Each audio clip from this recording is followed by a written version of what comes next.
देखो कह रहा है सांख्यिकी अनुसंधान के प्रकार क्या होते हैं। ठीक है, पहले हम लोग इसमें पढ़ रहे थे प्लानिंग ऑफ स्टैटिस्टिकल इन्वेस्टिगेशन पढ़ रहे थे। इसमें इसके 3 पार्ट हम लोग पढ़ चुके थे। इसके चौथा जो पार्ट है इसका दिया है टाइप्स ऑफ स्टैटिस्टिकल इन्वेस्टिगेशन, यानी कि सांख्यिकी अनुसंधान के क्या प्रकार हैं उनके बारे में हम लोग जानेंगे। शुरू करते हैं। कहता है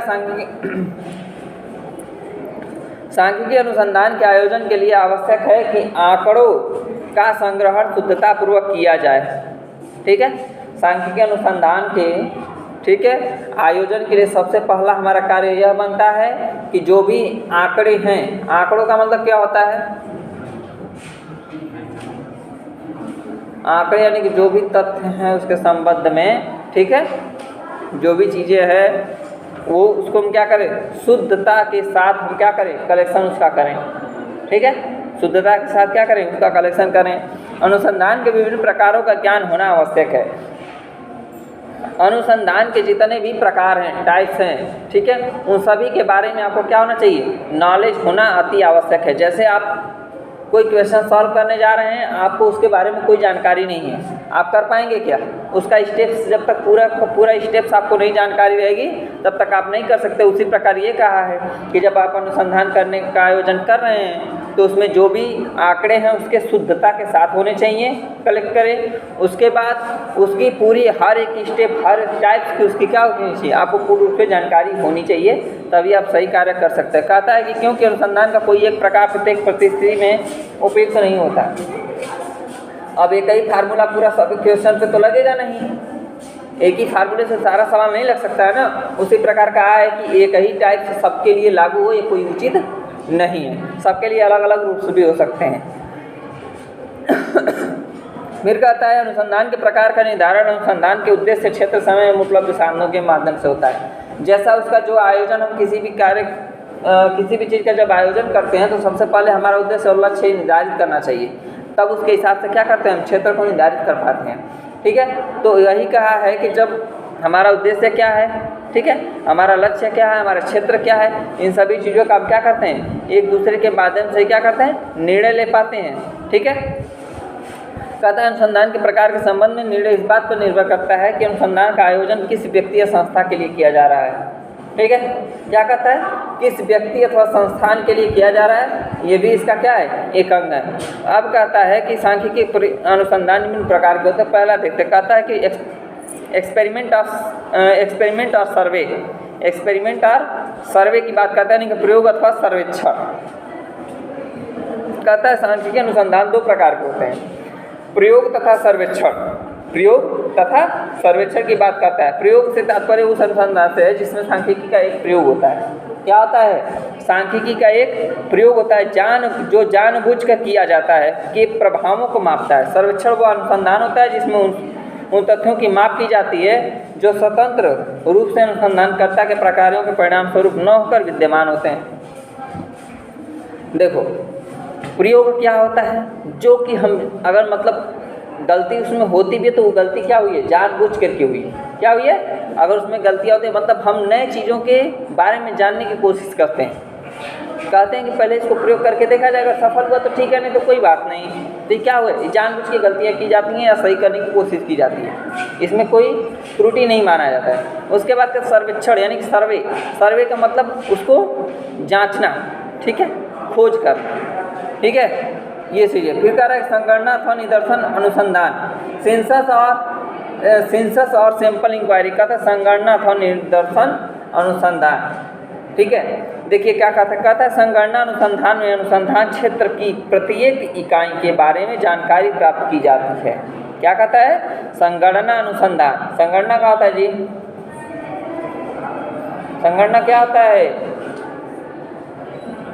हे भगवान,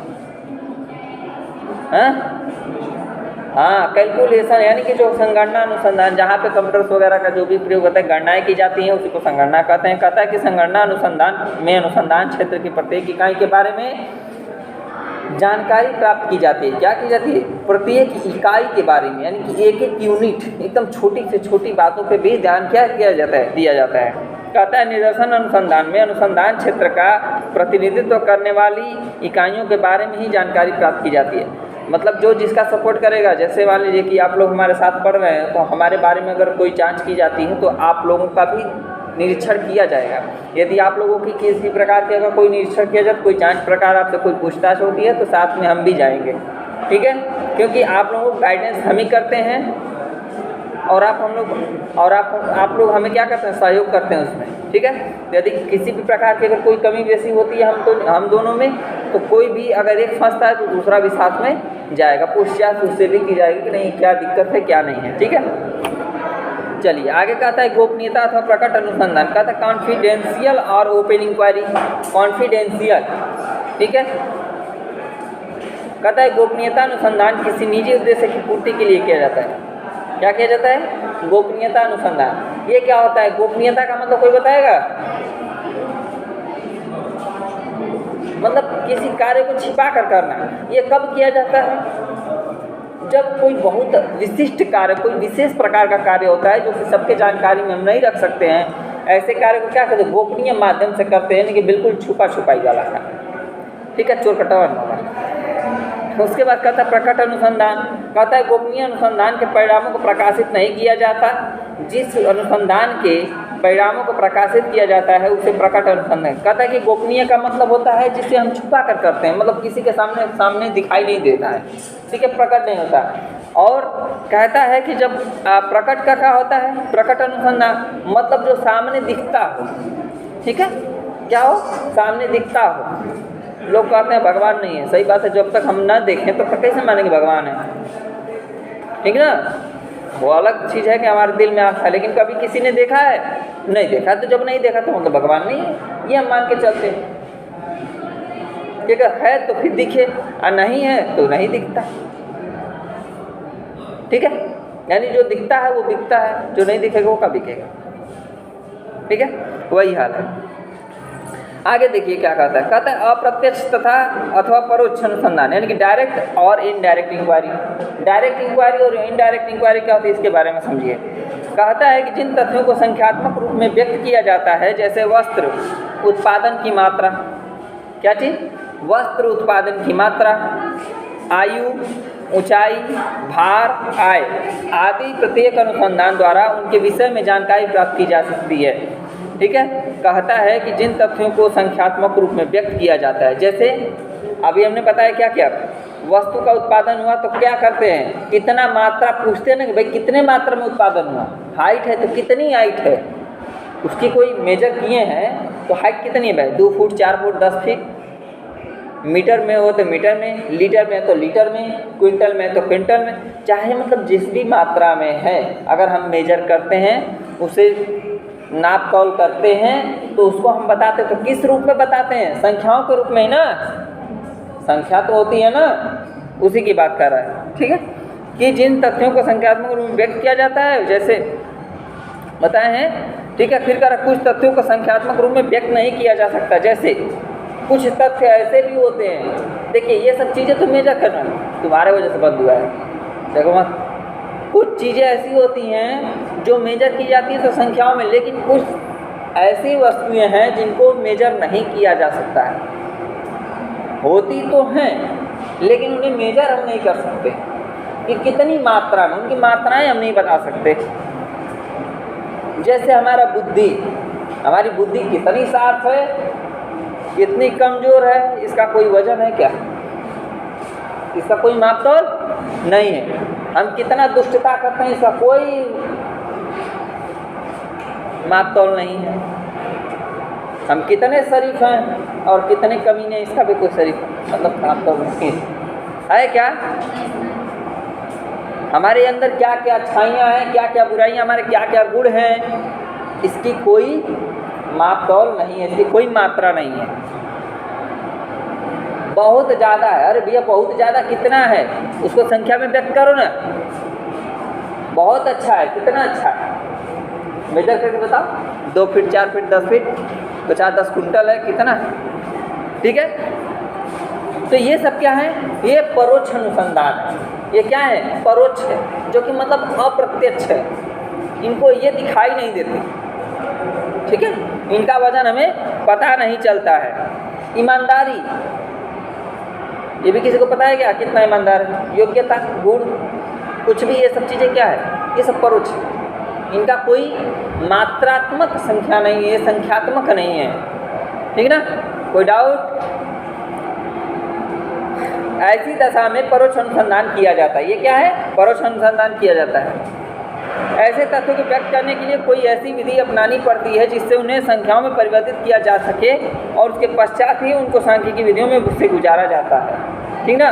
अब देखिए, कहता है मौलिक अथवा आवृत्ति अनुसंधान। मौलिक अथवा आवृत्ति अनुसंधान यानी कि ओरिजिनल और रेपिटेटिव इंक्वायरी। ओरिजिनल और रेपिटेटिव इंक्वायरी। कहता है सर्वप्रथम किया गया अनुसंधान मौलिक होता है। यदि अनुसंधान की पुनरावृत्ति की जाती है तो वह आवृत्ति अनुसंधान हो जाती है। फ्रीक्वेंसी पढ़े ना, आवृत्ति, ठीक है? बार बार आना जाना। जैसे स्प्रिंग रबड़ ले लीजिए, एक लोग ऐसे पकड़ रहे खींच के, एक बीच में से छोड़ दे, लेकिन कंपन करता है, उसको फ्रीक्वेंसी होती है। क्या होती है? आवृत्ति, मतलब बार बार ऐसे ऐसे करती रहती है। कभी ये देखिएगा, जब किसी व्यक्ति का जब प्राण यहाँ पर अटका होता है हॉस्पिटल में, तो देखेंगे उसकी ऐसे पिट पिट पिट पिट करके चलती है, ठीक है? तो क्या होती है? फ्रीक्वेंसी होती है, जो आवृत्ति इसी को कहते हैं। इसको क्या कहते हैं? आवृत्ति ही तो कहते हैं, जो बार बार आ रही है, ऊपर जा रही, नीचे आ रही, ऊपर जा रही, नीचे आ रही, ऊपर नीचे कर रही है। ये क्या है? एक प्रकार की आवृत्ति, मतलब बार बार किसी गलती को दोहराना, ठीक है? बार बार किसी कार्य को दोहराने क्या कहलाता है? आवृत्ति कहलाता है। मतलब एक बार गया, फिर आया, फिर गया, फिर गया। आप लोग क्या करते हैं? घर से स्कूल रोज आते जाते हैं, ये क्या आपकी आवृत्ति हो गई? रोज घर जाते हैं, स्कूल आते हैं, घर जाते हैं, स्कूल आते हैं, मतलब यही आपका काम ही है। ये क्या है? आवृत्ति।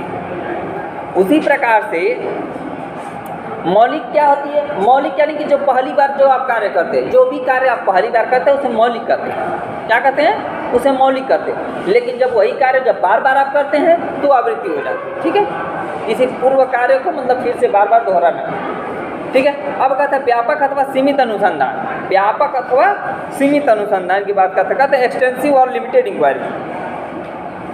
एक्सटेंसिव और लिमिटेड इंक्वायरी। व्यापक अनुसंधान में एक समस्या के विभिन्न पहलुओं के संबंध में जानकारी प्राप्त की जाती है। कहता है कि व्यापक जो अनुसंधान होते हैं तो एक समस्या होती है, समस्या के विभिन्न पहलुओं के संबंध में जानकारी प्राप्त की जाती है, ठीक है? जो भी समस्या होती है उसकी हर एक पहलू होते हैं। कोई भी चीज़ है, कोई भी कार्य, उसकी कुछ न कुछ पहलुएँ होते हैं और उन सभी पहलुओं पर ध्यान दिया जाता है।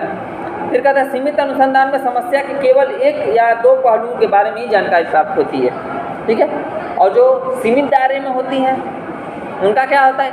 एक ही दो पहलू होते हैं, ज़्यादा नहीं होते हैं, ठीक है ना?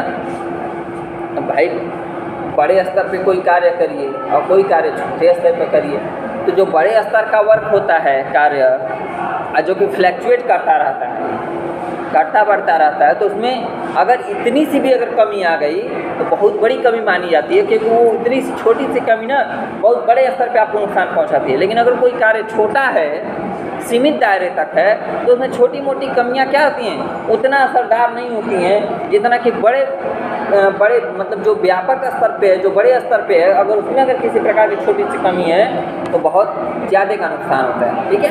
उसके फिर कहता है कि नियमित अथवा सामयिक अनुसंधान यानी कि रेगुलर और एडॉक इंक्वायरी, रेगुलर और एडॉक इंक्वायरी की बात करते हैं, ठीक है?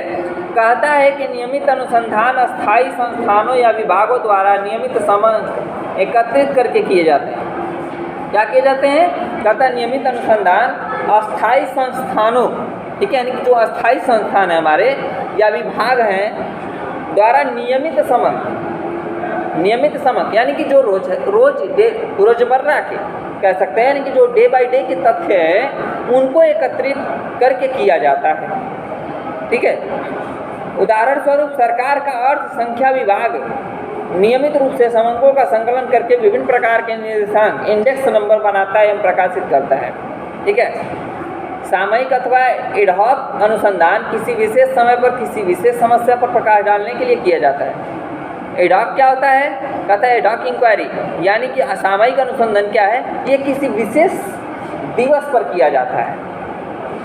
विशेष दिवस मतलब किसी खास डेट पर, वो एक डेट फिक्स रहता है, उसी पर होता है। लेकिन जो नियमित वाला है ये डे बाय डे की इंक्वायरी करता है। क्या करता है? डेली कर लेता है, डेली के तथ्यों को जांचता है। और जो सामयिक वाला है, एडहॉक वाला, ये कुछ खास मतलब हफ्ते, महीने, ठीक है, या किसी खास डेट पर या किसी खास पर्व पर, ऐसे मतलब इसका डेट फिक्स होता है, ठीक है। ये पर डे का काम नहीं करते हैं। कहता है पायलट अथवा व्यापक अनुसंधान, पायलट अथवा व्यापक अनुसंधान की बात करता है। कहता है कि पायलट और कॉम्प्रिहेंसिव इंक्वायरी, पायलट और कॉम्प्रिहेंसिव इंक्वायरी की बात करता है। कहता है पायलट अनुसंधान व्यापक अनुसंधान से पूर्व परख के लिए किया जाता है। क्या किया जाता है? पायलट अनुसंधान क्या किया जाता है? व्यापक अनुसंधान से, यानी कि जो व्यापक अनुसंधान से उसे पूर्व, मतलब उसको चलाने से पूर्व उसकी परख यानी कि जांच के लिए क्या किया जाता है? किया जाता है कि व्यापक अनुसंधान किस प्रकार किया जाएगा। जब आप कोई कार्य बड़े स्तर पे करने जाते हैं तो सबसे पहले उसकी जांच करनी आपको अति आवश्यक होती है। जांच परख कर लीजिए कि यदि हम इसको व्यापक स्तर पे कर रहे हैं तो ये सफल होगा कि नहीं होगा, ठीक है। व्यापक मतलब बड़े स्तर पे सफल होगा कि नहीं होगा, और अगर ये होता है तो कहाँ तक सफल होगा और कहाँ तक हमारा नुकसान होगा, ये सब कुछ हमें क्या करनी चाहिए? पहले से तैयारी कर लेनी चाहिए। इसमें उसमें क्या कठिनाइयाँ आएंगी, प्रश्नकर्ता किस प्रकार का व्यवहार करेंगे आदि। जैसे हमें यहाँ पढ़ाने आना है तो सबसे पहले हमें ये तैयारी करके चलनी है कि जब अब हम क्लास में जा रहे हैं तो हमको ये सोचना है कि कोई बच्चा हमसे क्या क्वेश्चन करेगा। जब वो कोई क्वेश्चन करता है तो हमें उसका क्या जवाब देना होगा, ठीक है। जैसे आप घर से आते हैं, चलो भाई आज सर ने पूछने के लिए कहा है, हमने 2-4 चैप्टर दे दिया, अब आप वहाँ चलेंगे तो पूरी तैयारी के साथ चलते हैं तो ठीक है, नहीं चलते तो आके यहाँ पर लात गुस्सा तो खरीबे करेंगे, क्या दिक्कत है? ले लाता नाता को एकदम कूट काट के ठीक कर, ठीक है। तो आप क्या करते हैं कि देखते हैं सर हमसे कौन सा क्वेश्चन करते हैं, ठीक है। मतलब आप क्या करते हैं भाई, हो सकता है 4 चैप्टर, चारों चैप्टर में से कहीं से हमसे क्वेश्चन किया जा सकता है, या तो चारों चैप्टर का क्वेश्चन किया जाता है। इसलिए आप क्या करते हैं, पूरी की पूरी तैयारी करके चलते। वही कहता है कि जब आप कोई कार्य करने चलिए तो उससे पहले आप क्या करिए, उसकी तैयारी पूर्ण रूप से कर लीजिए, ठीक है।